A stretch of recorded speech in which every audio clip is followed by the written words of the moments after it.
Sir అయితే ముందుగా మరో ఒక్క సంవత్సరంలో ప్రధాని మోదీ పదవిలో ఉండరు అంటూ కూడా రాహుల్ అంటున్నారు. అంటే ఇంకా పదవీ కాలం 3 సంవత్సరాలు ఉన్నప్పటికీ కూడా ఎలా మారతారు? అసలు ఆ అవకాశం ఉందంటారా? ఎస్ అంటే ఇప్పుడు రాహుల్ గాంధీ అపోజిషన్ లీడరు, కాంగ్రెస్ అధినేత రాహుల్ గాంధీ ఒక సంచలనమైన ప్రకటన చేయడం జరిగింది. అదేంటంటే ఎట్టి పరిస్థితుల్లో ప్రస్తుత ప్రధాని నరేంద్ర మోడీ గారు ఒక్క సంవత్సరంలో పదవి నుండి రిజైన్ చేయబోతున్నారు అనేది ఒకటి మాట్లాడారు. ఆ విషయాన్ని మాట్లాడుతూ ఆయన కొన్ని సంచలనమైన ప్రకటనలు చేశారు. అదేంటంటే చాలా రాజ్యాంగబద్ధ సంస్థలున్న ఎలక్షన్ కమిషన్ నుండి, తర్వాత కొన్ని రాజ్యాంగబద్ధ సంస్థల నుంచి అక్కడ ఉన్న వాళ్ళే నాకు ఇన్ఫర్మేషన్ ఇస్తున్నారు, ఇక మోడీ టైం అయిపోయింది అని ఆయన మాట్లాడారన్నమాట. అంటే ఏంటి, మోడీ మీద తీవ్రమైన వ్యతిరేకత ఉంది, ఏదో ఒక అంతర్గత కుమ్ములాట జరుగుతుంది అంటూ రాహుల్ గాంధీ మాట్లాడారు. దాంతో పాటు ఆయన ఇంకోటి అంటున్నారు, మోడీ షాలు కలిపి ఇప్పుడు వాళ్ళ మీద వ్యతిరేకత ఉందని వాళ్ళకే అర్థమైపోయింది. దాంతో పాటు ఇటు మోడీని నేను చాలా సార్లు కలుస్తూ ఉంటాను, నేను కలిసినప్పుడు మోడీ ముఖంలో నాకు తెలుసు, మోడీకి నాకు చాలా విషయాలు తెలుసని మోడీ గారు కూడా తెలుసు అనేది ఇంకొక సంచలనమైన విషయం. ఆయన చాలా నర్మగర్భంగా మాట్లాడడం జరిగింది. మరి ఉత్తిదెంతో నిజమెంతో అదంతా తర్వాత విషయం. తర్వాత ఇంకొకటి సంచలనం ఏంటంటే, మోడీ షాలు గ్యారంటీగా భారతదేశంలో ఎమర్జెన్సీ విధించబోతున్నారు అనుకుంటూ ఆయన మాట్లాడాడు అనమాట. ఇప్పుడు ఢిల్లీలో జరుగుతున్న ఒక కన్వెన్షన్, ఆల్మోస్ట్ ఆదివాసీ కన్వెన్షన్ కి సంబంధించిన దాంట్లో ఆయన మాట్లాడడం జరిగింది. ఇది ఎంతవరకు నిజమనేది తర్వాత. కాకపోతే నా అభిప్రాయం, మై అసెస్మెంట్ ప్రకారం ఏంటంటే, మోడీ ఇప్పుడు ప్రస్తుతం 2025లో అధికారంలోకి వచ్చిన 24 వచ్చిన ఈ అధికారంలోకి వచ్చిన ఎన్డీఏ ప్రభుత్వం, అంటే ఈ బీజేపీ ఆధ్వర్యంలోని ఎన్డీఏ ప్రభుత్వం నరేంద్ర మోడీ గారి ఆధ్వర్యంలో ఇప్పటికీ 2 సంవత్సరాలు ఆల్మోస్ట్ పూర్తి చేసుకోవడం జరిగింది. ఇంకా 3 సంవత్సరాల టైం ఉంది. అంటే ఆల్మోస్ట్ 2029 ఏప్రిల్ వరకు మోడీ గారికి టైం ఉందన్నమాట. కానీ ప్రస్తుత పరిస్థితి చూస్తే మోడీ గారు రిజైన్ చేసే అవకాశాలు ఏ మాత్రం కూడా కనపడడం లేదు. ఎందుకంటే ఎన్డీఏ చాలా బలంగా ఉంది. ఎన్డీఏ కూటమి అది ఇండియా లాగా లేదు. ఎందుకంటే ఎన్డీఏలో ఉన్న 2 మేజర్ పార్ట్నర్స్ అయిన అలయన్సెస్ అయిన, ఒకటి టీడీపీ ఆధ్వర్యంలోని కూటమి ఎట్టి పరిస్థితుల్లో మోడీ గారికి ఆల్మోస్ట్ ఫుల్ సపోర్ట్, అది తిరస్కరించుకునే ప్రసక్తి లేదు. ఇంకా బీహార్ నుంచి వచ్చిన జేడీయూ, నితీష్ కుమార్ గారు ఇప్పుడు యూనియన్ క్యాబినెట్ లో కూడా జాయిన్ అవబోతున్నారు, తిరుగు లేకుండా ఉంది. కాబట్టి ప్రధానంగా ఉన్న ఈ 2 పార్టీల మద్దతు ఉంటే చాలన్నమాట. కాబట్టి ఎన్డీఏ విచ్ఛిన్నమయ్యే ప్రసక్తి లేదు. కాబట్టి నరేంద్ర మోడీ గారి సారథ్యంలో ఏ ప్రాబ్లం లేదు. ఇక బీజేపీలో అంటామా, బీజేపీలో నరేంద్ర మోడీ గారికి ఇప్పుడు తిరుగు లేని డామినెన్స్ అక్కడ ఉందన్నమాట. కాబట్టి 2029 వరకే మోడీ గారే అధికారంలో ఉండబోతున్నారు. ఇది సహజంగా ఏ విధంగానైనా మనం చెప్పొచ్చు, దీన్ని బట్టి మనం చెప్పవచ్చు. కాబట్టి రాహుల్ గాంధీ గారు మరి ఎందుకు మాట్లాడతారు, 1 year లో మోడీ గారు రిజైన్ చేయబోతున్నారని ఎందుకు మాట్లాడతారంటే, ఒక రకంగా అది రాజనీతిలో భాగంగా రాజకీయంగా అటాక్ చేయడమే. ఇక మోడీ టైం అయిపోయింది,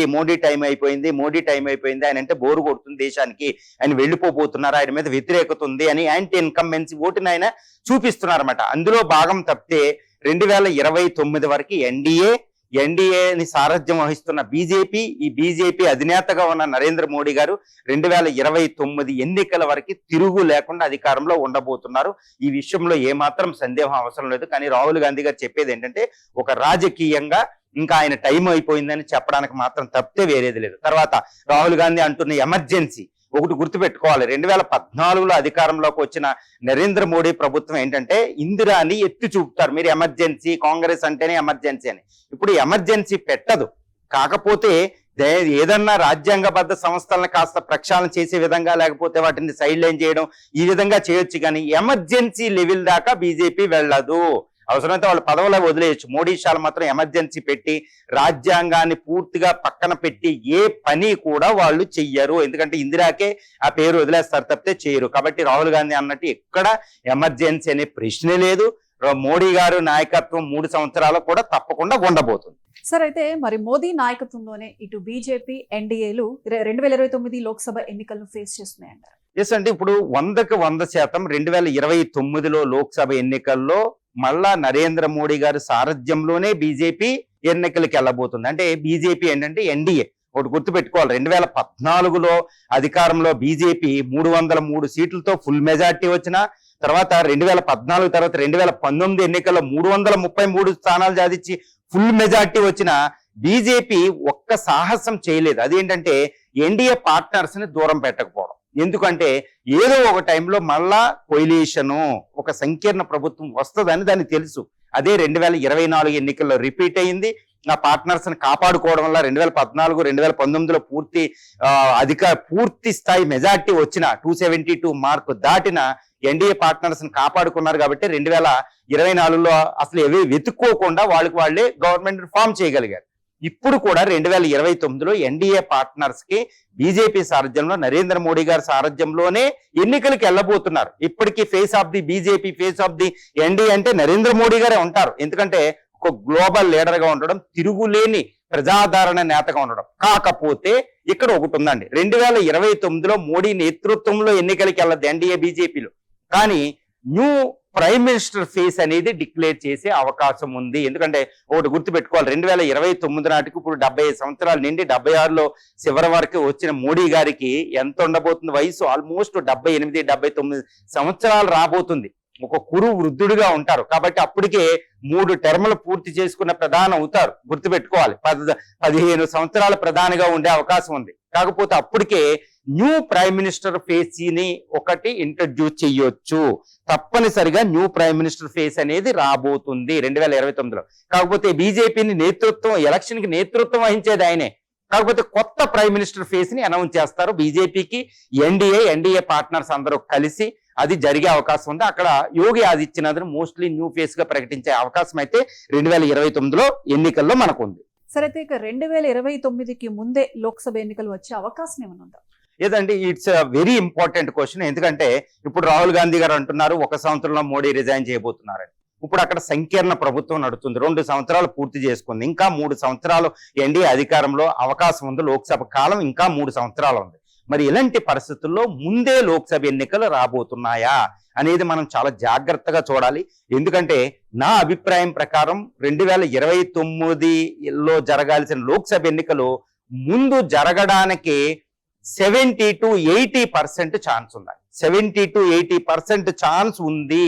అది సుమారు 2027లోనే జరిగే అవకాశం ఉంది. 1 సంవత్సరం ముందు కాదు, 2027లోనే చివరి నాటికే లోక్సభ ఎన్నికలు 2027 సమ్మర్ లో, అంటే 1 సంవత్సరంలోనే లోక్సభ ఎన్నికలు ముందుకు వచ్చే అవకాశాలు ఉన్నాయి. ఎందుకంటే ఇక్కడ ఒక విషయం, ఎందుకు అంటే చాలా లోతుగా మనం అర్థం చేసుకోవాల్సిన విషయం అయితే ఒకటి ఉందండి. ఎందుకంటే ఇప్పుడు బీజేపీ సంకీర్ణ ప్రభుత్వాన్ని నడుపుతుంది. 2014లో 303 సీట్లు, 2019లో 333 సీట్లు గెలుచుకుని 2024 ఎన్నికల్లో 400 సీట్లు టార్గెట్ గా బీజేపీ వచ్చింది ఎన్నికల్లోకి. కానీ నరేంద్ర మోడీ గారు ప్రధానిగా ఎన్నికయ్యారు, కానీ సంకీర్ణ ప్రభుత్వంలోకి 240 సీట్లకి పడిపోయింది. ఇది జీర్ణించుకోలేని విషయం బీజేపీకి. కాబట్టి నరేంద్ర మోడీ గారు, షా గారి యొక్క ఒక సంకల్పం ఏంటంటే మనందరం బీజేపీ, మోడీ గారు, షాలో అధికారంలో ఉన్నారు అనుకుంటున్నాం, కానీ వాళ్ళు ఒక అవమానకరంగా భావిస్తున్నారు. అరే 2 సార్లు ఫుల్ మెజార్టీ వచ్చి మళ్ళీ ఇప్పుడు సంకీర్ణ ప్రభుత్వం నడపడం ఏంటి? బీజేపీకి ఎట్టి పరిస్థితుల్లో ఫుల్ మెజార్టీ ఇచ్చే మళ్ళీ వాళ్ళు పదవిలో కొత్త ఫేస్ ని అనౌన్స్ చేసి బయటికి వెళ్ళాలని వాళ్ళు సంకల్పంతో ఉన్నారు. ఆ విషయాన్ని మనం మర్చిపోకూడదు. కాబట్టి ఈ 3వసారి పరిపాలన ఉన్న ఒక కసి అనేది ఒకటి కనిపిస్తూ ఉంటుంది చూడండి.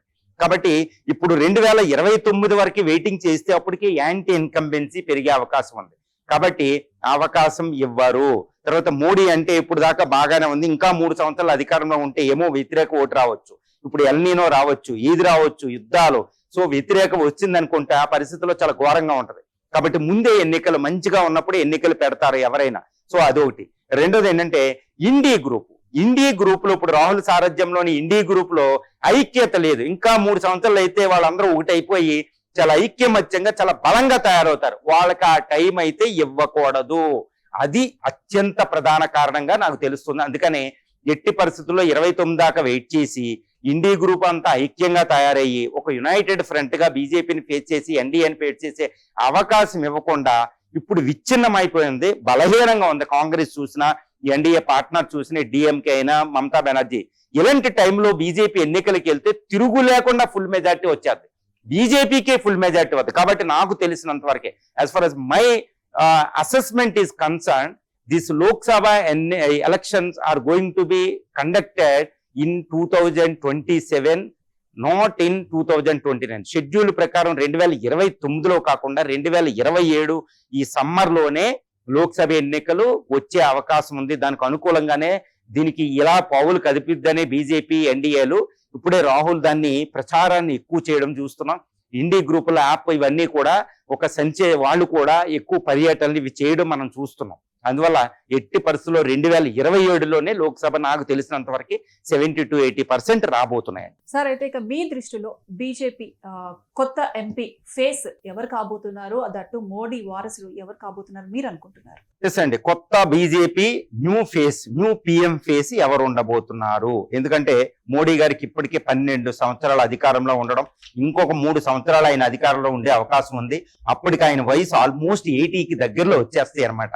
అంటే 78 దాటేసి 79, 80 సంవత్సరాల దగ్గరలో ఉన్న ఒక కురువృద్ధుడిగా తయారవుతారు. అఫ్ కోర్స్ ఆయన హెల్త్ బాగుంది, కానీ అంతకాలం ఉంటే వ్యతిరేకత వస్తుంది. కాబట్టి ఇటు బీజేపీకి మాతృ సంస్థలైన ఆర్ఎస్ఎస్, సంఘ పరివార్, విహెచ్పి, ఆర్ఎస్ఎస్, ఇంకా బజరంగ్ దళ్, ఇవన్నీ ఏంటంటే ఒక కొత్త న్యూ ఫేస్ ని వచ్చే ఎన్నికల్లో మనకి డిక్లేర్ చేసే అవకాశాలు ఇక్కడ పుష్కలంగా కనిపిస్తున్నాయి. ఆ విధంగా పావులు కూడా కదుపుతున్నారు. ఇప్పటికే బీజేపీకి ఒక యంగెస్ట్ అధ్యక్షుడిని నితిన్ తీసుకురావడం జరిగింది.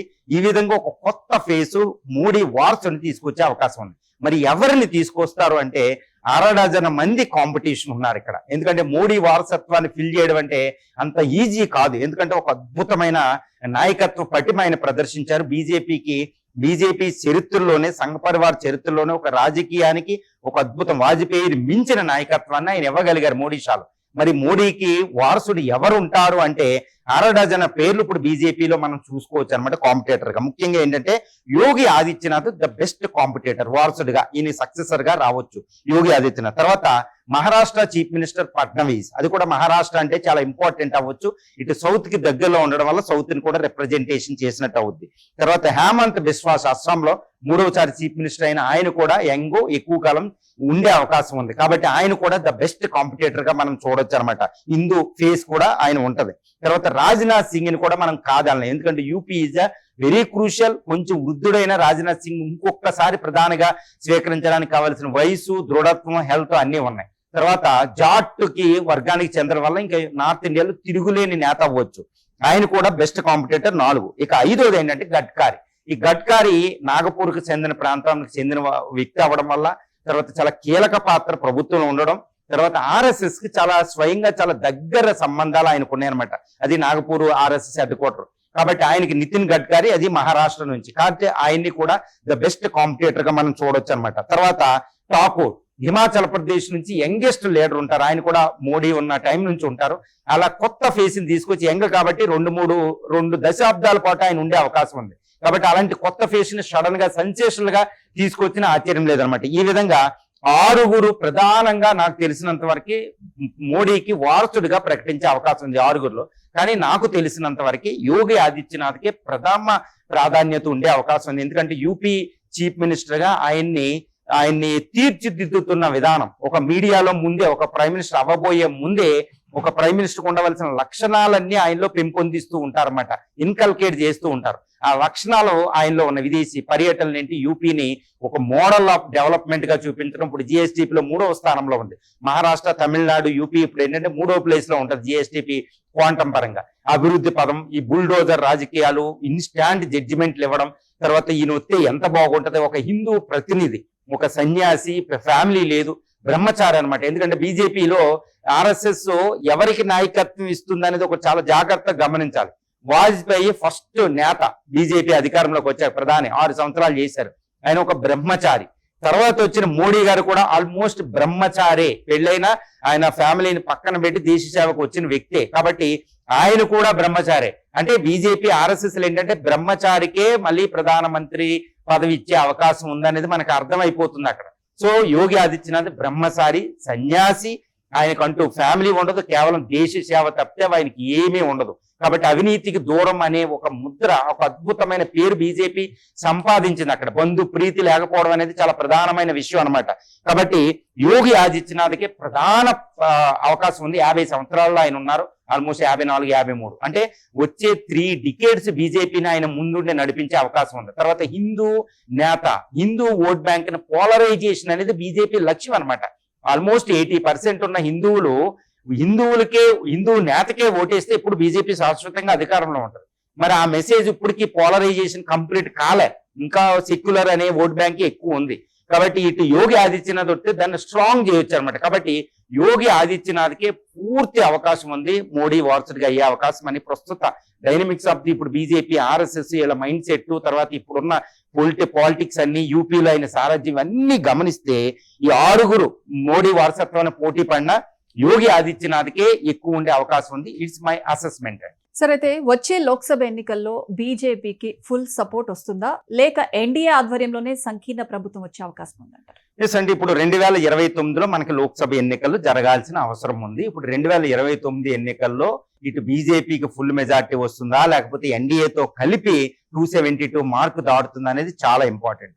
బట్ నా అసెస్మెంట్ ప్రకారం ఇప్పుడున్న ప్రస్తుత జాతీయ రాజకీయాలు 2014 నుంచి మోడీ నిర్విఘ్నంగా అధికారంలో ఉండడం, ఇవన్నీ మనం చూడడం, INDI group, secular vote bank, Hindu politics, ఇప్పుడు ఎకానమీ స్టాగ్నేషన్ కి, ఫారిన్ అఫైర్స్, ఇవన్నీ మనం చూసినట్టయితే ఇప్పుడు 2029 లోక్సభ ఎన్నికల్లో డైనమిక్స్ ఇక్కడ అన్బయాస్డ్ గా ఏ పార్టీకి ఫేవర్ గా నా మైండ్ లేకుండా ఇప్పుడు రాజ్యాంగబద్ధంగా ఇప్పుడు ఇండిపెండెన్స్ వచ్చిన తర్వాత పార్టీల్లో మార్పులు అంటే సుదీర్ఘకాలం అధినేత పదవిలో ఉన్నప్పుడు ఎప్పుడు కూడా యాంటీ ఇన్కంబెన్స్ ఉంటుంది, వ్యతిరేక ఓటు ఉంటుంది. మరి మోడీ గారు 2014 నుంచి ఉంటారు, ఆయనకి తీవ్రమైన వ్యతిరేకత ఓటు ఉంటుందండి.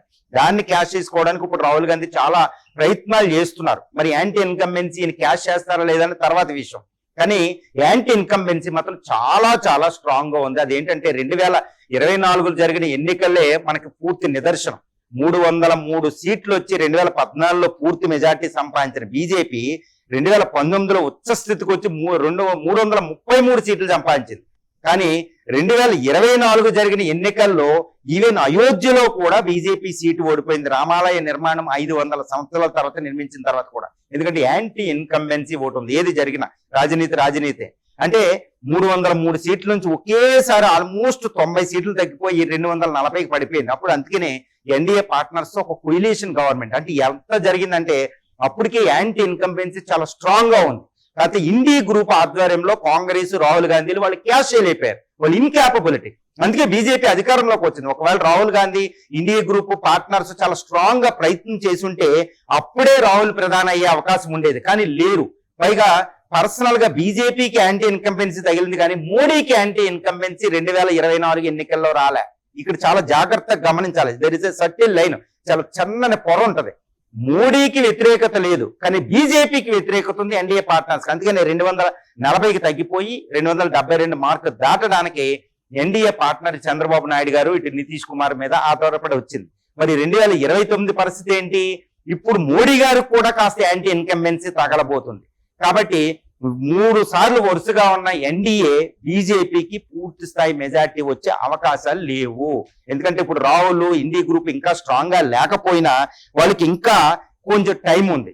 కాకపోతే ఇప్పుడు ఎకానమీ, ఇప్పుడు ఫారిన్ రిలేషన్స్ లో foreign challenge, geo political tensions, Iran US వారు, ఇరాన్ ఇజ్రాయెల్ గల్ఫ్ వారు, అక్కడ 1 కోటి మంది బాధపడడం, ఆయిల్ బిల్ పెరిగిపోవడం, ఎకానమీ స్టాగ్నేట్ అవ్వడం, రష్యా ఉక్రెయిన్ వారు, ఫారిన్ పాలసీ ఛాలెంజెస్, ఈ స్టాగ్నేషన్ ఆఫ్ ఇన్కమ్, ఎల్నీనో, వ్యవసాయం, ఇదంతా ఇప్పుడు పరిస్థితి బాగోదు. ఈ డెవలప్మెంట్ మోడల్ అంతగా బాగోదు. ఒక రెసిషనల్ సిచ్యువేషన్ ఉంటుంది, ఆర్థిక మాంద్య పరిస్థితులు. ఆర్థిక మాంద్యం రాకపోవచ్చు, ఇండియాలో చాలా ఫండమెంటల్స్ ఆఫ్ ఇండియన్ ఎకానమీ చాలా స్ట్రాంగ్ గా ఉన్నాయి. ఏది స్థూల ఆర్థిక విషయాలు చాలా స్ట్రాంగ్ గా ఉన్నాయి. ద్రవ్యోల్బణం, foreign exchange reserves, exports, imports, capital account deficit, ఇవన్నీ బాగున్నాయి. కాబట్టి ఆర్థిక సంక్షోభం రాదు. కాకపోతే స్టాగ్నేషన్ పొజిషన్ కి ఇండియా వస్తుంది. ఫాస్టెస్ట్ గ్రోయింగ్ ఎకానమీ, కానీ 6 పాయింట్కి తగ్గిపోయే అవకాశం ఉంది. సూపర్ ఎల్నీనో పెద్ద బిగ్గెస్ట్ ఛాలెంజ్. కాబట్టి యాంటీ ఇన్కంబెన్సీ చాలా బలపడే అవకాశం ఉంది. కాబట్టి ఈసారి నాకు తెలిసినంత వరకు 2029లో లోక్సభ ఎన్నికలు జరిగితే ముందు జరగకుండా ఇండీ గ్రూప్ అప్పటికి కాస్త స్ట్రాంగ్ అయ్యే అవకాశం ఉంది. ఈసారి ఈ బీజేపీ పూర్తి స్థాయి అధికారంలోకి రాదు, 272 మార్కు దాటదు. ఈవెన్ ఎన్డీఏ పార్ట్నర్స్ కూడా ఈ యాంటీ ఇన్కంబెన్సీ తగిలే అవకాశం ఉంది. జేడీయూ అప్పుడు ఇప్పుడు నితీష్ కుమార్ లేరు, ఇప్పుడు బీజేపీ అక్కడ సారథ్యం, అక్కడ వచ్చే అవకాశం లేదు. ఇక్కడ కూటమి రెండోసారి యాంటీ ఇన్కంబెన్సీ దీనికి తగిలే అవకాశం ఉంది. కాబట్టి ఇటు ఎన్డీఏకి ఇటు బీజేపీకి పూర్తి స్థాయి మెజార్టీ వచ్చే అవకాశం లేదు. నాకు తెలిసినంత వరకు ఇండీ గ్రూపే ఈసారి 272 మార్క్ దాటి అధికారంలోకి వచ్చే అవకాశం 2029లో మనకు కనపడుతుంది. సార్, మరి ఇండీ గ్రూప్ పార్టీలు ఎన్డీఏని ఫేస్ చేసే సామర్థ్యం ఉందంటారా? ఎస్ అండి, it's beautiful, very important, pertinent question. ఎందుకంటే ప్రస్తుతం మనకి ఎలా కనిపిస్తుందంటే అసలు ఎన్డీఏని ఫేస్ చేసే సామర్థ్యం ఇండియాకి లేదు, ఇండియా గ్రూప్కి లేదు. ప్రస్తుతం మనం చూస్తే ఇప్పుడు 2029 మేలో చూస్తే రీసెంట్ గా జరిగిన వెస్ట్ బెంగాల్లో అక్కడ చాలా స్ట్రాంగ్ ఇండియా గ్రూప్ లో ఒక స్ట్రాంగ్ పార్ట్నర్ అండ్ టీఎంసీ ఓడిపోవడం జరిగింది. మమతా బెనర్జీ చాలా వీక్ అయిపోయింది. ఇప్పుడు సువేందు అధికారి చేస్తున్న రాజకీయాలకైతే అలా టీఎంసీ అస్తిత్వం ఉంటుందో లేదో కూడా తెలియదు. ఇటు తమిళనాడులో టీవీకి అధికారంలోకి వచ్చింది, చాలా స్ట్రాంగ్ డిఎంకే ఓడిపోవడమే కాదు ఇండియా గ్రూప్ లోంచే బయటకు వెళ్ళిపోయింది. యాప్ ఢిల్లీలోంచి అధికారంలో లేదు, ఆయన జైలుకి వెళ్ళి వచ్చున్నారు. మరి ఇలాంటి పరిస్థితుల్లో ఎన్డీఏ చాలా పటిష్టంగా కనపడుతుంది, ఇండియా గ్రూప్ పటిష్టత లేదు. మరి ఎన్డీఏని ఫేస్ చేయగలదా అంటే గుర్తుపెట్టుకోవాలి, ఇంకా 3 సంవత్సరాల టైం ఉంది. ఈ 3 సంవత్సరాల్లో ఇండియా గ్రూప్ చాలా యునైట్ అయ్యి ఐకమత్యంతో పోరాడే అవకాశం ఉంది. ఎందుకంటే వాళ్ళ అస్తిత్వమే ప్రశ్నార్థకం అవుద్ది. అందరూ ఒకప్పుడు 2024 ఎన్నికల్లో ఇండియా గ్రూప్ లో చాలా ఐక్యత లేదు. వెస్ట్ బెంగాల్ చీఫ్ మినిస్టర్ కాస్త దూరంగా ఉండేవారు. అప్పుడు నాకుంటే బాగుండు ప్రధానమంత్రి నేతృత్వం, ఎన్డీఏ ఏది ఇండియా గ్రూప్ నేతృత్వం అనేది ఉండేది, అప్పుడు స్ట్రాంగ్ గా ఉండేది. ఇప్పుడు ఆవిడే ఎగ్జిస్టెన్షియల్ ప్రాబ్లం వచ్చింది కాబట్టి తప్పనిసరిగా ఆవిడ పార్టీ ఆవిడ ఉండాలి అంటే రాజకీయాల్లో ఇండియా గ్రూప్ సహకారం కావాలా. అందుకని దేశవ్యాప్త పర్యటన అని చెప్తుంది. ఇప్పుడు డిఎంకే కూడా ఇప్పుడు లేకపోయినా, ఒకవేళ డిఎంకే లేకపోయినా టీవీకే చాలా స్ట్రాంగ్ పార్టీ ఇండియా గ్రూప్ లోకి వచ్చింది. సిపిఐ సిపిఎం లో కూడా వాటి ఒక అస్తిత్వమే పోయింది, ఒక్క స్టేట్ లో కూడా అధికారం లేదు. కాబట్టి ఇండియా గ్రూప్ తో రాహుల్ సారథ్యంలో వాళ్ళు కలవలసింది. మహారాష్ట్రలో ఎన్సీపీ బయట అధికారం వచ్చి జరిపోయారు. కాబట్టి NCP Uddhav Thackeray compulsory India group లో రావాలి. యాప్ అసలు అస్తిత్వమే పోయే అవకాశం ఉంది ఇండియా గ్రూప్ లో రాకపోతే. ఈ విధంగా యాప్ కేజ్రీవాల్ అయినా, తర్వాత డిఎంకే పక్కనున్న టీవీకే విజయ్ చాలా స్ట్రాంగ్ గా ఉండడం, తర్వాత ఇప్పుడు కేరళలో ఉన్న ఐయుఎంఎల్ లాంటి పార్ట్నర్స్, సిపిఐ సిపిఎం లెఫ్ట్ పార్టీలు, ఇటు టీఎంసీ యాప్ పార్టీ, తర్వాత ఎన్సీపీ, వీళ్ళందరూ, తర్వాత ఈవెన్ బిజు జనతా దళలో వచ్చిన ఆశ్చర్యం లేదు ఈసారి ఇండియా గ్రూప్ లో. వీళ్ళందరూ యునైట్ అవ్వడానికి కావాల్సిన సఫిషియెంట్ టైం వాళ్ళ దగ్గర ఉంది. ఈసారి రాకపోతే వాళ్ళ అస్తిత్వం ప్రశ్నార్థకం అయిపోతుంది. బీజేపీ ఈ అనైక్యతని మళ్ళీ క్యాష్ చేసే అవకాశం ఉంది, 2024లో ఎన్నికల్లో క్యాష్ చేసినట్టు. కాబట్టి తప్పనిసరిగా ఇప్పుడున్న పొలిటికల్ ఈక్వేషన్ లో వాళ్ళు కలవాలి, లేదా వాళ్ళ అస్తిత్వమే ప్రశ్నార్థం అయిపోతుంది. కాబట్టి వాళ్ళ అస్తిత్వం కోసం కలవాలన్నమాట. వాళ్ళ స్వార్థాలు వాళ్ళ పదవీ కాంక్షలు పక్కన పెట్టి మోడీని ఎదుర్కోవాలి, స్ట్రాంగ్ ఎన్డీఏని ఎదుర్కోవాలి, లేదా వాళ్ళు ఉండరు. కాబట్టి 3 సంవత్సరాల టైం ఉంది. కాబట్టి లేకపోతే 2027-28లో ఎన్నికలు వచ్చినాయి, ఈ మధ్యన వాళ్ళు యునైట్ అవుతున్నట్టు మనకు కనిపిస్తుంది. మమతా బెనర్జీ తగ్గిందంటే గుర్తుపెట్టుకోవాలి. కాబట్టి ఎన్డీఏ గ్రూప్ ని ఫేస్ చేసే విధంగా ఇండియా గ్రూప్ ఐక్యత చెందబోతుంది. పొలిటికల్ ఈక్వేషన్స్ మనం చూస్తే ఇప్పుడు జాతీయ రాజకీయాలు చాలా జాగ్రత్తగా గమనించినట్టయితే. కాబట్టి రాహుల్ గాంధీ సారథ్యానికి ఈసారి తిరుగు కూడా ఉండవు. కాబట్టి ఎన్డీఏని ఫేస్ చేసే విధంగా ఇండియా గ్రూప్ రానున్న కాలంలో మనం చూస్తాం, కొన్ని నెలల్లోనే మనం చూడొచ్చు. సార్, అయితే మరి రాహుల్ అంటేనే ఒక రకమైన వ్యతిరేకత, దేశద్రోహి అనే ముద్ర కూడా ఉంది. అలాంటప్పుడు మరి రాహుల్ ని ప్రధానిగా ప్రజలు ఊహించుకోగలరంటారా? ఎస్ అండి. ఇప్పుడు రాహుల్ గాంధీ మీద ఒక్క సోషల్ మీడియాలో ఒక్క న్యూస్ పెట్టినా అది హిట్ కాదు. రాహుల్ గాంధీ అంటే రాహుల్ గాంధీ అంటారు, రాహుల్ ఖాన్. రాహుల్ గాంధీ అంటే దేశద్రోహి. రాహుల్ గాంధీ అంటే చైనాకి సపోర్టరు. రాహుల్ గాంధీ అంటే ఇటాలియన్. రాహుల్ గాంధీ ఉంటేనే 2 పాస్పోర్ట్లు. ఎప్పుడు మోడీకి హిందువులు ద్రోహి, ఎప్పుడు మైనారిటీ ఇస్లాం ముస్లిం పార్టీకి నేత. ఐఎన్ఈసి అంటే ఇండియన్ ముస్లిం కాంగ్రెస్ అయింది. చూడండి, ఇవంతా ఒక ముద్ర అన్నమాట. తర్వాత George Soros supporter, George Soros నుంచి ఫండ్స్ తెచ్చుకుంటాడు. ఆయన ఫారిన్ వెళ్తే వీళ్ళని కలవడానికి వెళ్తాడు, విదేశీ ట్రిప్పులు వెళ్తారు. ఆయన అసలు దేశంలో ఉండడానికి ఇష్టం లేదు, ఏదో నడుపుతున్నాడు. వారసత్వ రాజకీయాలు, తర్వాత యాంటీ హిందూ పార్టీకి ఉంటారు, వారసత్వ రాజకీయాలు, ఇవన్నీ మనం చూస్తాం. అప్రజాస్వామికం, ఇవన్నీ ఇప్పుడు నేను చెప్పినవన్నీ కూడా ఎలా ఉంటాయి అంటే ఒక అద్భుతంగా స్కెచ్ గీసి వేశారన్నమాట రాహుల్ గాంధీని క్యారెక్టర్ అసాసినేషన్ చేశారు. ఆయన బ్రతికుండగానే ఆయన యొక్క వ్యక్తిత్వ హననం అంటారన్నమాట. దాన్ని క్యారెక్టర్ అసాసినేషన్ చేసేసారన్నమాట. ఇప్పుడు జన్ ఆల్ఫాలో చాలా పటిష్టంగా బలంగా ఆర్ఎస్ఎస్ బీజేపీ చాలా పటిష్టంగా రాహుల్ మోడీకి కుదరదు. అందుకనే మోడీ అధికారంలో ఉన్నంతసేపు రాహుల్కి అసలు విజయాలే రాలే. రీసెంట్ గా బీజేపీ కూడా చెప్పి 99వ అపజయం, ఇంకొకటి సెంచరీ కాబోతున్నాయి. కాబట్టి రాహుల్ అంటేనే కొత్త జనరేషన్ కి ఆయన క్యారెక్టర్ అసాసినేషన్ చేసేసారు. మరి ఇలాంటప్పుడు మరి రాహుల్ ప్రధాని అవుతారా? అసలు ఊహించుకోగలరా? అసలు దేశ ప్రజలు ఊహించుకోలేని పరిస్థితి. కానీ రీసెంట్ సర్వే మనం చూస్తే ఇటు ప్రధాని తర్వాత ఇప్పుడు మోడీ గారి తర్వాత ప్రస్తుతంలో అపోజిషన్ పార్టీ లీడర్ ఆయనే కనిపిస్తున్నారు. ఇంకెవరో సారథ్యం ఆ స్థాయికి లేదు.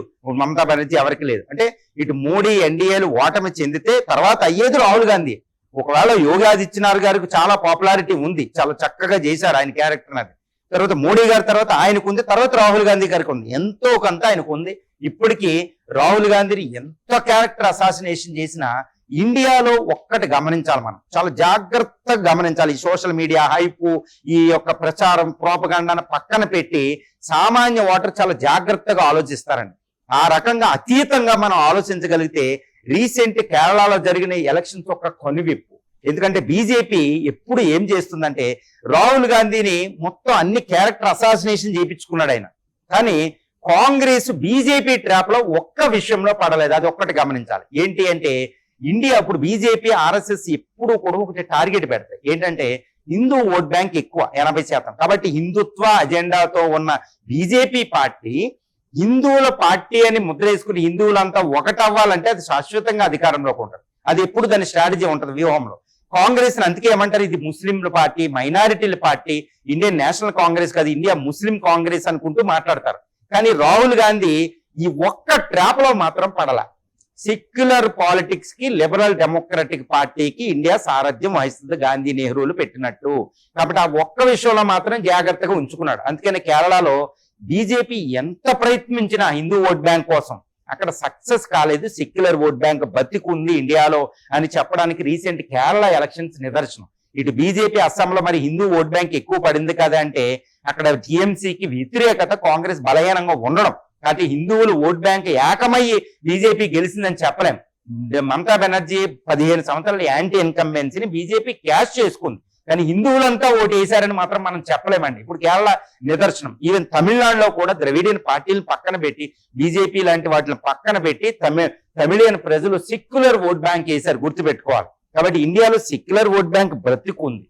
నాకు తెలిసినంత వరకు భారత సంస్కృతిని చాలా జాగ్రత్తగా గమనిస్తే హిందూ అనేది ఒకటి యూనివర్సల్ రిలీజియన్, గుర్తుపెట్టుకోవాలి. It's a Hindu dharma. I don't want to describe this as a Hindu religion. ఈ వెస్టర్న్ చెప్పారు హిందూ మతం అని, రిలీజియన్ అని మనల్ని దిగదార్చారనమాట. అది తప్పండి. ఇట్స్ ఎ హిందూ ధర్మ అకార్డింగ్ టు సర్వేపల్లి రాధాకృష్ణ. మనం ఇవన్నీ చూస్తే ఇట్స్ ఎ హిందూ ధర్మ, it's a way of life. India is entirely different. It's a secularism ఉంటుంది. భారతదేశం ఒకటి గుర్తుపెట్టుకోవాలి. మనకి గాంధీ వర్సెస్ జిన్నా జరిగినప్పుడు జిన్నా ఏంటంటే ముస్లింలకు ప్రతినిధి, కానీ గాంధీ నేను హిందువులకు ప్రతినిధిని కాదు, ఇండియాకి ప్రతినిధి. India is a different country, a universal miniature of the earth. దాన్ని మనం కాపాడుకున్నామండి. ఇప్పటికీ రాజ్యాంగంలో అది ఇచ్చాం. అక్కడ మత కలహాలు జరిగి లక్షల మంది చనిపోయేటప్పుడు అదే హస్తినాపురంలో రక్తాలో జమునా రివర్ల మధ్యలో కూర్చుని బిఆర్ అంబేద్కర్ సారథ్యంలో మనం రాసుకున్న రాజ్యాంగం ఇండియాని ప్రతిస్పందించేది, అంతేగాని హిందువులను ప్రతిస్పందించేదే కాదు. హిందూ ధర్మ అక్కడ ఉంది, గుర్తుపెట్టుకోవాలి. Doctor BR Ambedkar one of the best philosopher on the earth surface ఇప్పటి వరకు పుట్టిన వాళ్ళు. అంత ఆధ్వర్యంలో మనం రాసుకున్న రాజ్యాంగం ఇప్పుడు కాపాడుకున్నాం. ఇప్పటికీ సెక్యులర్ ఓట్ బ్యాంక్ బ్రతుకుంది. కాబట్టి రాహుల్ ఎంత చేసినా వాటర్ ఏం చేయాలో అది చేస్తారు. ద గ్రేట్ ఇందిరాని ఇండియాకి వెనక పంపించారు, గుర్తుపెట్టారు. 1966 నుంచి 77 వరకు India is Indira, Indira is India. ఎంత దారుణమని చూడండి అప్పుడున్న మీడియా అది. కాకపోతే ఇండియన్స్ ఏం చేయాలో వాళ్ళకి తెలుసు. సామాన్య ఓటరు మోర్ వైజర్, చాలా తెలివైన వ్యక్తి. రాహుల్ ని ఎంత హననం చేసినా ఫైనల్ ఓటర్ ఏం చేయాలో అది చేస్తారు. కాబట్టి రాహుల్ కి అవకాశం ఉంది. ఆయన ట్రాప్ లో పడలే. ఇప్పటికీ కాంగ్రెస్ ని సెక్యులర్ పార్టీగా నడిపిస్తున్నాడు ఆయన. ఈ ముస్లిం మైనారిటీల అప్పీజ్మెంట్ అనేది కాదు, అది ఇంకో లెసన్. కాబట్టి అది ఒకటే విజయం. ఎంత క్యారెక్టర్ అసాసినేషన్ చేసినా మరి ఓటర్ తీర్పు అనేది ఎలా ఉంటది. మరి బీజేపీ 15 సంవత్సరాల అధికారంలో ఉండబోతుంది 2029. మరి యాంటీ ఇన్కంబెన్సీ తట్టుకోవాలి, అంత ఈజీ కాదు. ఈవెన్ అయోధ్యలో కూడా రామాలయ నిర్మాణం 500 సంవత్సరాల తర్వాత రామాలయం నిర్మాణం చేసామని బీజేపీ చాలా చక్కగా చెప్పుకున్నా అక్కడ ఎంపీ స్థానాన్ని ఓడిపోయింది. అది మనం గమనించాలి. So secular vote is still alive in India. So it will change the political dynamics in the coming 2029 Lok Sabha elections. సరే, అయితే 2029లో ఇండి గ్రూపులు అలాగే కాంగ్రెస్ లు రాహుల్ గాంధీ సారథ్యంలో అధికారంలోకి వస్తుందని, రాహుల్ గాంధీ ప్రధాని అవుతారని మీరు ఏ బేసిస్ లో అంటున్నారు సార్? ఎస్ అండి. ఇప్పుడు 2029లో లోక్సభ ఎన్నికలు జరిగితే ఈసారి రాహుల్ గాంధీ ప్రధాని అయ్యే అవకాశాలు చాలా పుష్కలంగా కనిపిస్తున్నాయి. నేను ఏ బేస్ మీద దీన్ని చెప్తున్నానంటే భారతదేశానికి స్వతంత్రం వచ్చిన తర్వాత 1947 నుండి ఆగస్టు 15 నుంచి రాజకీయాల్ని చాలా కూలంకషంగా పరిశీలించారు. తర్వాత రాబోయేది ప్రస్తుతం the pulse of Indian water, ప్రస్తుతం మోడీ పరిపాలన విధానం, తర్వాత యాంటీ ఇన్కంబెన్స్ అవిశ్వాసాలు, వ్యతిరేక ఓట్లు, ఇవన్నిటిని నేను పరిశీలించి చాలా జాగ్రత్తగా అసెస్ చేసి చెప్తున్నా. మొట్టమొదటి కారణం ఏంటంటే మోడీ పరిపాలనకి వ్యతిరేక ఓటు అనేది చాలా స్ట్రాంగ్ గా ఉంది. దీన్ని ఇండియా గ్రూప్ క్యాష్ చేసుకునే అవకాశాలు ఈసారి పుష్కలంగా ఉన్నాయి. ఎందుకంటే నేను చెప్పినట్టు ఇప్పుడు ఇండియా గ్రూప్ లో ఉన్న టీఎంసీ, ఇప్పుడు టీవీకే లేదా డిఎంకే, తర్వాత సిపిఐఎంఎల్ కాదు, ఒక్క స్టేట్ లో కూడా అధికారంలో లేరు. త్రిపుర, కేరళ కోల్పోయిన తర్వాత వాళ్ళు, తర్వాత ఇటు ఎన్సిపి మహారాష్ట్ర ఉద్ధవ్ ఠాక్రే పార్టీ, తర్వాత ఆప్ పార్టీ, ఈ విధంగా ఈవెన్ బిజు జనతాదళ్, ఇవన్నీ కూడా ఇప్పుడు ఇండియా గ్రూప్ లో ఒకప్పుడు ఉండి ఇండియా గ్రూప్ లో ఉన్నామని చెప్పుకునే వాళ్ళు వాళ్ళ అస్తిత్వం ప్రశ్నార్థకమైంది. కాబట్టి వాళ్ళు యునైట్ అవ్వాలి. వీళ్ళందరూ యునైట్ అవుతే మోడీ ప్రభుత్వానికి సహజంగా ఎవరికైనా వ్యతిరేకత ఉంటుంది 2-3 సార్లు అధికారంలో ఉంటే. కాబట్టి బీజేపీ అధికారంలో ఉన్న వ్యతిరేక ఓటుని వీళ్ళు క్యాష్ చేసే అవకాశం ఉంది. ఇలా చేయగలిగితే మాత్రం రాహుల్ సారథ్యంలో ప్రధాన అయ్యే అవకాశాలు 100% ఉంటాయి అన్నమాట. తర్వాత ఏంటంటే ఇప్పుడు ఇండియన్ ఎకానమీ ఎప్పుడు కూడా మోడీ గారు అంత సక్సెస్ఫుల్ పొలిటీషియన్ ఎందుకయ్యారు 2014-19 అంటే Gujarat development model. Gujarat double digit సంపాదించి ఒక తిరుగులేని రాష్ట్రం అనమాట. ఇండియన్ ఎక్స్పోర్ట్స్ లో 33%, 1/3 ఇండియన్ ఎక్స్పోర్ట్స్ వచ్చేసింది గుజరాత్. అది మోడీ డెవలప్మెంట్ మోడల్ అనమాట. మరి ఇదే డెవలప్మెంట్ మోడల్ తో వచ్చిన మోడీ గారి టైంలో ఇప్పుడు ఇండియన్ ఎకానమీ ఒక ప్లాట్యూ స్టేట్ కు వచ్చింది, ఒక స్టాగ్నేటెడ్ పొజిషన్ కు వచ్చింది. అది ఎవ్వరూ కాదనలేని సత్యం. ఎందుకంటే ఎన్నో కారణాలు. ఇప్పుడు చూడండి, మోడీ గారు, ఇప్పుడు Manmohan Singh the great economist, ఆయన పరిపాలన 2008 ఇది క్రైసిస్, ఎకనామిక్ క్రైసిస్ 2014 దాకా ఆయన ఓడిపోవడానికి కారణమైంది. ఆయన ఎకానమీ రూపీ పడిపోవడమే కారణమైంది. ఇప్పుడు 2026 నాటికి మోడీ ఎకానమీ పరిస్థితి చూస్తే ఆయన పరిపాలనలో ఇప్పుడు ఎకానమీ ప్లాట్యూ స్టేట్ కు వచ్చింది. నిరుద్యోగం తాండవిస్తుంది, ద్రవ్యోల్బణం 4% దగ్గరకు ఉంది, ఇప్పుడు దాటబోతుంది. తర్వాత రూపీ వాల్యూ పడిపోవడం అనేది అత్యంత ప్రధాన కారణం. ఎక్స్పోర్ట్స్ ఎక్కువ అవుతున్న రూపీ వాల్యూ పడిపోవడం వల్ల ఇంపోర్ట్ బిల్ ఎక్కువ అవుతుంది. పొదుపు చెయ్యండి అనే పరిస్థితికి వెళ్ళింది. IMF వీటి ప్రకారం ఏంటంటే ఎకానమీ కూడా ఇప్పుడు ఫాస్టెస్ట్ గ్రోయింగ్ ఎకానమీ అయినా 6% కి తగ్గిపోబోతుంది. కాబట్టి ఇటు జియో పొలిటికల్ సిచ్యువేషన్ ఈ పరంగా ఇది అనమాట. తర్వాత అగ్రికల్చర్ డెవలప్మెంట్ కూడా సరిగ్గా లేదు. డబుల్ ది ఫార్మర్స్ ఇన్కమ్ అనేది ఇప్పుడు ఏమీ లేదు. ఈ సర్వీసెస్ లెడ్ గ్రోతే కానీ అగ్రికల్చర్ డెవలప్మెంట్ లేదు. కాబట్టి నిరుద్యోగం, ఈ విధాలు అన్ని చూస్తే ఎకానమీ ఒక స్టాగ్నేటెడ్ పొజిషన్ కు వచ్చింది. ఇది అత్యంత డ్రాబ్యాక్ అవబోతుంది వచ్చే లోక్సభ ఎన్నికల్లో మోడీ ప్రభుత్వానికి, ఎన్డీఏకి. తర్వాత ఫారిన్ పాలసీలు కూడా రీసెంట్ గా ఫారిన్ పాలసీలో మోడీ ఎంత అద్భుతమైన విజయాలు సాధించినా ఇప్పుడు రీసెంట్ గా ట్రంప్ ని ఎదుర్కోలేకపోవడం అనేది చాలా పెద్ద కారణంగా అవుతుంది. ఎందుకంటే టారిఫ్లు, ట్రంప్ ఇష్టం వచ్చినట్టు మాట్లాడితే ఈయన సైలెంట్ గా ఉండడం, అఫ్ కోర్స్ వ్యూహమైన నేను చెప్తాను. కాకపోతే ట్రంప్ ని ఎదుర్కోగలడా లేదా అనేది ఒక సందేహం అనేది మొదలైంది. తర్వాత పాకిస్తాన్ ఆపరేషన్ సింధూర్ విజయం తర్వాత దాన్ని కంటికి అసలు ఎప్పుడూ లేనంత గుణపాఠం, చరిత్రలో లేనంత గుణపాఠం మోడీ గారు ఇచ్చారు. కానీ రీసెంట్ గా అది మీడియేషన్ రోల్కి వెళ్ళి అంతర్జాతీయంగా ఏకాకిని చేయలేకపోయాం పాకిస్తాన్ లో. ఇది దౌత్య విఫలం.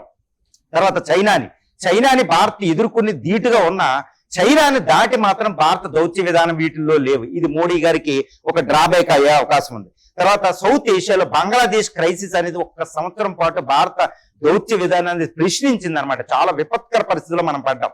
తర్వాత నేపాల్, శ్రీలంక మనకు అడ్డం తిరిగినాయి. ఈవెన్ మాల్దీవులు కూడా మనకు అడ్డం తిరిగిన పరిస్థితి అనమాట. ఏది మాల్దీవులు. సో ఈ విధంగా సౌత్ ఏషియాలో కూడా భారత డామినెన్స్ అనేది ఒక ప్రశ్నార్థకమైంది. ఈ విధంగా దౌత్య విధంలో కాస్త నెగిటివ్ అనేది ఇక్కడ కొంచెం కనపడుతుంది. ఎంత పెద్ద విజయం, మోడీ తిరుగులేని దౌత్య విధానం. కాకపోతే ఇవన్నీ ఒక మచ్చల్లాగా ఇప్పుడు వచ్చే ఎన్నికల్లో పడే అవకాశం ఉంది. దాన్ని ఇండియా గ్రూప్ క్యాష్ చేసుకుంటే మాత్రం చాలా దిగ్విజయంగా ముందుకెళ్లే అవకాశం ఉంది. తర్వాత ఇప్పుడు ఇక 4వ కారణం ఏంటంటే మోడీ బబుల్ అంటారు. ఎప్పుడు కూడా ఇందిరా ఉంది అధికారంలో. India is Indira, Indira is India. 11 సంవత్సరాలు 1966 నుంచి 77 అసలు ఎప్పుడు ఇందిరా ఉన్నంత వరకు ఈవిడే నేత అనుకున్నారు. కానీ ఏం చేశారండి ఇండియన్స్? ఒక బబుల్ ఉంటుంది. ఆ బబుల్ కొంతకాలమే పనిచేస్తుంది. ఒక మోడీ మానియా, ఒక మోడీ మాయ, తిరుగులేని వాక్పటిమ, వీటన్నిటికీ ఒక టైం లిమిట్ ఉంటుంది. దేనికైనా ఒక టైం ఉంటుంది. మార్పు అనేది అనివార్యం. ఇప్పుడు భారత ఓటరు మార్పు కోరుకుంటున్నారు. కాబట్టి మోడీ బబుల్ ఇంకా ఎక్కువ కాలం అక్కడ పని చెయ్యదు. కాబట్టి వ్యతిరేక ఓటు అనేది ఉండడం వల్ల మోడీ బబుల్ పేలే అవకాశం ఉంది. తర్వాత సూపర్ ఎల్నినో అండి, ఇది చాలా ప్రత్యేకంగా నేను చెప్పదలిచాను. ఎందుకు 2029లో ప్రభుత్వ మార్పు రాహుల్ ప్రధాని అవుతారు అంటే ఈ సూపర్ ఎల్నినో అనేది చాలా డేంజర్. 150 సంవత్సరాల డేంజరస్ వస్తుంది. ఇది భారత రూరల్ ఏరియాని, కరువులు, తర్వాత rural water chunk major vote bank అదే, దీన్ని అల్లకొల్లోలం చేయబోతుంది అనమాట. దీన్ని తట్టుకుని నిలబడడం ఇప్పుడు ప్రభుత్వానికి, అధికారంలో ఉన్న ప్రభుత్వానికి చాలా చాలా కష్టమని అయితే నేను చెప్తాను. మోడీ ప్రభుత్వ పాలన ఎంత బాగున్నా ఈ సూపర్ ఎల్నినో వచ్చే అల్లకొల్లోల పరిస్థితి, ఎకనామిక్ కాన్సిక్వెన్సెస్ ని భరించి ఈ ఉల్లి, ద్రవ్యోల్బణాలు బలాలు, ఇవి ఫుడ్ గ్రెయిన్స్ ఇవన్నీ దాటించి వెళ్ళడం అంటే వాటర్ స్కేరిసిటీ అంత ఈజీ కాదు. దీన్ని ఇండియా క్యాష్ చేసుకునే అవకాశాలు ఇప్పుడు పుష్కలంగా ఉన్నాయి. వాళ్ళు రాజకీయాలకి యాక్చువల్గా ఇలాంటి విషయాల్లో రాజకీయాలు చేయకూడదు, కానీ ఇండియా గ్రూప్ ఈసారి రాజకీయాలు చేసే అవకాశం ఉంది. కాబట్టి అది అధికారంలోకి వచ్చే అవకాశాలు మనకు కనిపిస్తున్నాయి. తర్వాత వచ్చే 3 సంవత్సరాల్లో చాలా ఎక్కువ ఛాలెంజెస్ మోడీ ప్రభుత్వానికి రాబోతున్నాయి.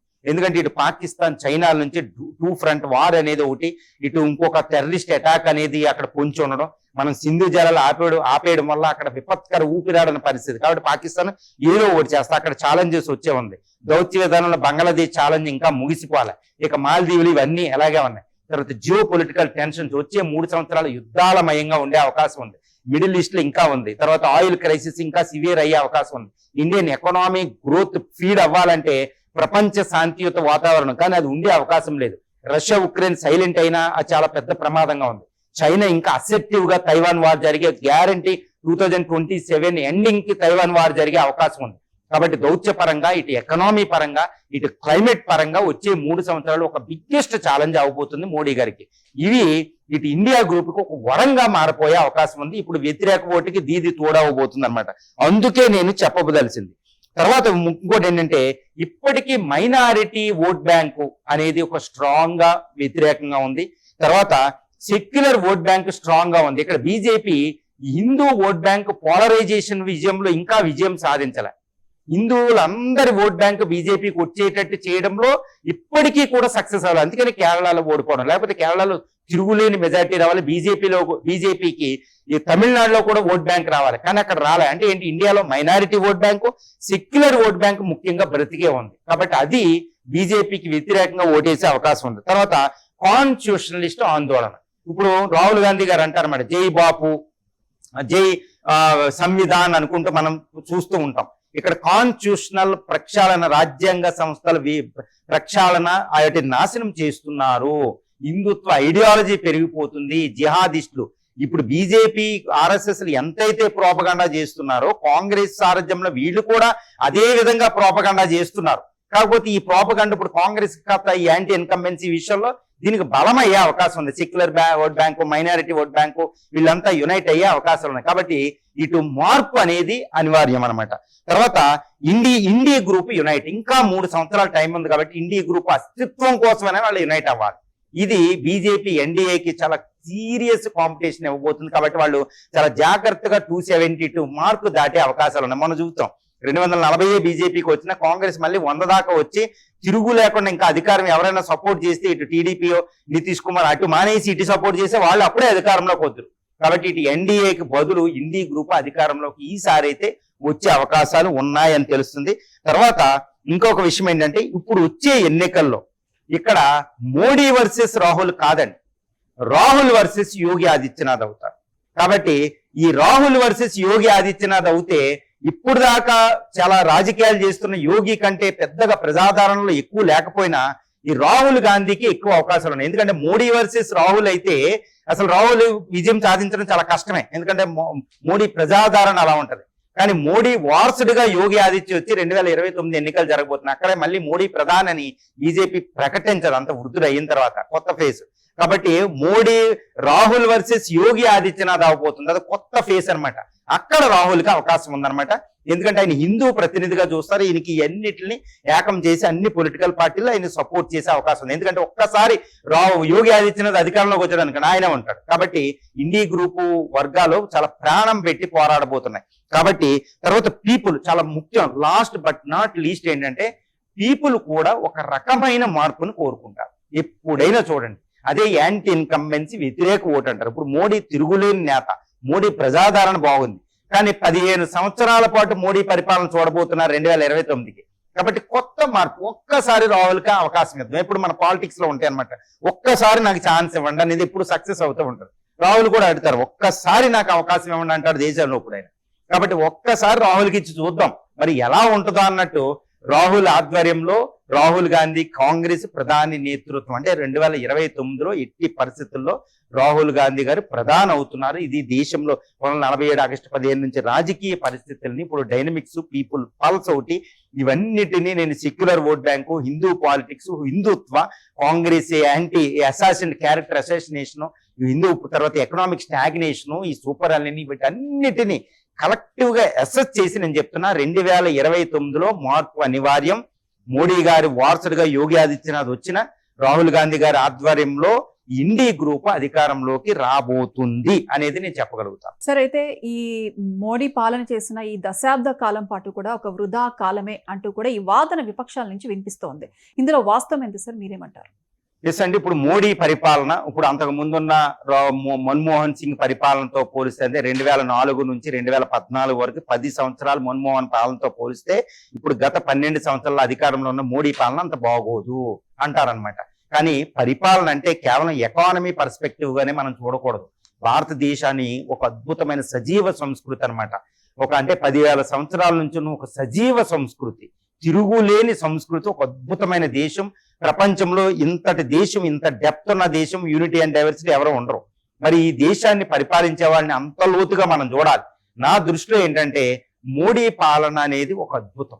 భారత సంస్కృతిలో కాదు, భారత ఇండిపెండెన్స్ వచ్చిన తర్వాత స్వతంత్ర భారతదేశ చరిత్రలో కూడా మోడీ పాలన ఒక చారిత్రాత్మకమైన అవసరం. నేను చెప్పేది చాలా లోతుగా చెప్తున్నానండి, అవగాహన అయ్యే వాళ్ళకి అర్థమవుతుంది. నేనేమంటానంటే మోడీ పాలన ఒక చారిత్రాత్మకమైన అవసరం, అండ్ హిస్టోరికల్ నీడ్. అది ఫుల్ఫిల్ అయ్యి, అంటే మనం మోడీ పరిపాలనని అంగీకరించినా, ఇష్టపడకపోయినా మోడీ శత్రువులు కూడా అంగీకరించాల్సిన ఒక అవసరం ఇక్కడ ఒకటి ఉంది. అది ఒక చారిత్రాత్మకమైన అవసరం. ఆ చరిత్ర అక్కడ ఆ పార్టీని తీసుకురావాలి, మోడీ నాయకత్వాన్ని తీసుకురావాలి, మోడీ షా. అది చారిత్రాత్మకమైన అవసరం అక్కడ ఫుల్ఫిల్ అయింది. ఏంటి అంటారంటే చాలా లోతుగా చెప్తున్నాను, మోడీ శత్రువులు కూడా దీన్ని అంగీకరించాల్సిందే. అదేంటంటే ఆయన భారత సంస్కృతికి అత్యధిక ప్రాధాన్యత ఇచ్చాడు. గత 80 సంవత్సరాల స్వతంత్ర భారతదేశ చరిత్రలో భారత సంస్కృతికి రివైవ్ అవడానికి, అంటే మనకి స్వతంత్రం వచ్చిన తర్వాత మనం ఎప్పుడు బ్రిటిష్ కొలోనియల్ హిస్టరీలో ఉంటాం, ఎప్పుడు ఇంగ్లీషు. ఒక సమావేశం పెట్టిన ఇంగ్లీష్ వర్డ్సే. కానీ ఆయన G20 సమావేశం పెట్టినప్పుడు, లేకపోతే భారతదేశానికి ఒక విజన్ డిక్లేర్ చేసినప్పుడు అమృతకాల లక్ష్యాలు గుర్తుపెట్టుకోండి. వన్ ఆఫ్ ది వర్డ్, భారత సంస్కృతికి అనుకూలంగా కొన్ని పదాలు రావాలి, భారత భాషలు భారత సంస్కృతికి రావాలి. తర్వాత నేను ఎప్పుడు ఒకటి చెప్తున్నా, కాంగ్రెస్ అప్పీజ్మెంట్ రాజకీయాలు చేసేదా అంటే చేసేది. ఎందుకంటే ఇండిపెండెన్స్ లేకపోతే అప్రీస్మెంట్ రాజకీయాలు చేసినా అది మేలుకోలేదు. ఇప్పుడు కాలోనియల్ వారసత్వంతో ఉండేది అనమాట. దానికి ఒక ఉదాహరణ చెప్తాను. ఆయన ఇప్పుడు మార్గ్ని, ఏది ఢిల్లీలో ఉన్న ప్రధాన వీధిని సేవా తీర్థ్, ఆ పదం చూడండి ఎంత బ్యూటిఫుల్ గా ఉందో. భారతదేశ సంస్కృతికి అనుకూలంగా పదవి ఇవ్వడం, సేవా తీర్థ్ అని పిఎంఓ ఆఫీసుని మార్చడం.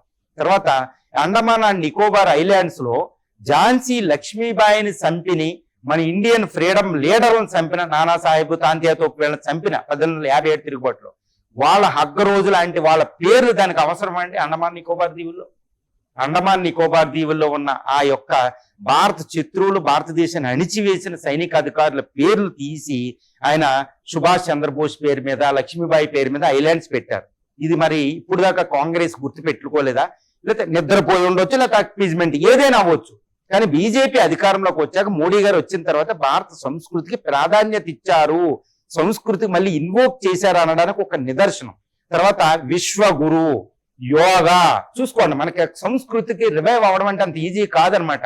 ఎందుకంటే మనం ఇండిపెండెంట్ దేశం అయినా మన సంస్కృతి మనం ప్రతిస్పందించుకోలేదనుకోండి, ఎవరికి కావాలంటే అది భారతదేశ సంస్కృతిని ప్రతిబింబించే ఒక పరిపాలన అక్కడ జాగింది. తర్వాత అయోధ్య రామ్ టెంపుల్ అని, రాముడికి ఎక్కువ ప్రాధాన్యత ఇవ్వడం అని, తర్వాత నేషనల్ సింబల్స్ కి ఎక్కువ ప్రాధాన్యత ఇవ్వడం, తర్వాత వందే మాత్రం పూర్తి గేయం మార్చడం, ఇప్పుడు సంస్కృతి భాషకి ఎక్కువ ప్రాధాన్యత ఇవ్వడం. G20 పెట్టిన అక్కడ 20 మంది దేశ నేతలు వచ్చిన వాళ్ళకి మన సంస్కృతిని పరిచయం చేయడం అనేది ఒకటి, మన డ్రెస్ కోడ్ అనేది ప్రతిస్పందించడం ఒకటి, ఇవన్నీ కూడా అన్నమాట. కాబట్టి ఆయన అప్పీజ్మెంట్, వారసత్వ రాజకీయాలు కాకుండా ఓడి తీసుకురావడం. ఇప్పుడు ఎందుకు చారిత్రాత్మక అవసరం అంటున్నానంటే ఇప్పుడు నేను చెప్పిన దాన్ని బట్టి ఈసారి మళ్ళా కాంగ్రెస్ అధికారంలోకి వస్తే అప్పీజ్మెంట్ రాజకీయాలు చెయ్యలేదు. నెంబర్ 1, ఇప్పటి వరకు బీజేపీ ముద్ర వేసిన అధికార పరిపాలన వేసిన నాన్ కరప్షన్ గా, తర్వాత వారసత్వ రాజకీయాలు చేయకపోవడం, తర్వాత హిందూ పాలిటిక్స్ అది చేసింది, హిందుత్వం చాలా డెలిబరేట్ గా బీజేపీ పరిపాలించింది. ఇప్పుడు కాంగ్రెస్ వస్తే యాంటీ హిందూ అనే విషయాన్ని ఎక్కడా కూడా చాలా జాగ్రత్తగా పరిపాలన చేయవలసి వస్తాయి. భారత సంస్కృతి ఇప్పుడు ఆయన అమృతకాల లక్ష్యాలు అంటే ఇప్పుడు కాంగ్రెస్ వచ్చి మళ్ళీ ఇంగ్లీష్ పేరు పెట్టలేదు కదా, మళ్ళీ కొలోనియల్ హిస్టరీకి వెళ్ళలేదు కదా.